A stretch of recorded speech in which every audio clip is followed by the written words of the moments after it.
So ஒரு சாதாரணமாக ஒரு டீ வித்திருந்த ஒரு பர்சன் இன்னைக்கு மொத்த நாட்டையும் ஆண்டுட்டு இருக்காரு அப்படின்னா உங்களால் நம்ப முடியுங்களா? ஸோ இந்த மாதிரி இன்ட்ரெஸ்டிங் ஸ்டோரிக்கு நம்மளுடைய பேஜை ஃபாலோ பண்ணிக்கோங்க.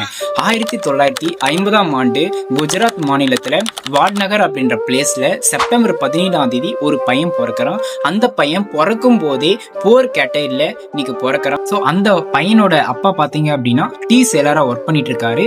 அவரும் தன்னுடைய அப்பாவுக்கு சப்போர்ட் பண்ற மாதிரி அவரும் டீ விற்க ஆரம்பிப்பாரு. ஆனா அந்த பையனுக்கு வாழ்க்கையில ஜெயிக்கணும், தன்னுடைய ட்ரீம் அடையணும் அப்படின்ற ஒரு மிகப்பெரிய கனவு இருக்கு. அது மட்டும் இல்லாம இந்தியாவில் இருக்கிற அத்தனை மக்களுக்கும் இன்னைக்கு சேவை செய்யணும் அப்படின்ற ஒரு மிகப்பெரிய கனவு இருக்குது. பட் அந்த கனவை அடையிறதுக்கு எந்த விதமான வாய்ப்பும் கிடைக்கல. நம்ம இந்தியாவில் இருக்கிற அத்தனை மக்களுக்கும் சேவை செய்யணும் அப்படின்னா இன்னைக்கு அரசியல் போனா சேவை செய்ய முடியும் அப்படின்ற ஒரு தாட் அவருக்குள்ள உருவாகுது. அரசியல் உள்ள வராரு. பட் அரசியல்ல பெரிய பதவி எதுவும் கிடைக்கல. அங்க வேலைக்காரனா தான் ஜாயின் பண்றாரு. அதுல கொடுத்த வாய்ப்பை இன்னைக்கு பயன்படுத்தி இன்னைக்கு 2001 சிஎம்மா மாறுறாரு.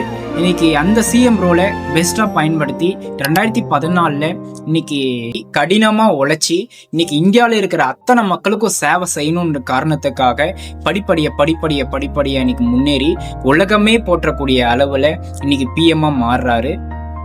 உலகத்திலேயே தோல்வி காணாத ஒரு மனுஷன் அப்படின்னா அவர் தான் டாக்டர் நரேந்திர மோடி.